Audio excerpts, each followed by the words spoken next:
Ang mga mujahidun dahil minamahal sila ng Allah. Dito sa atin, sa panahon natin, sa nangyari doon sa Maguindanao, bago lang. Magbigay tayo ng example. Kasi itong pinaka-close na example. Akrabu al-amtila.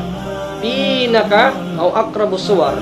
Pinaka-malapit na picture na kung saan makakabigay tayo ng hatol. Makinig ha.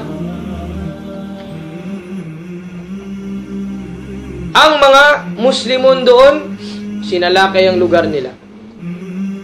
Oo, maraming namatay sa mga sundalo. Nakakawang mga sundalo. Tama? Ang mga sako. Pero, kailangan na umiral at pumaimbabaw ang pagmamahal mo sa mga kapatid mo sa Islam. Bakit?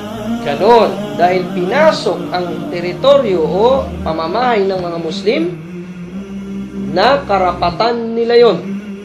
At hindi karapat-dapat sa kahit sino man, lalo pa kung kafir, na papasok sila at gagawa ng anumang dahas doon sa lugar. Dito natin mahalata yung sinong nagmamahal para sa kapatid niya, lillah, at yung ayaw sa kapatid niya. Dito natin makikilala.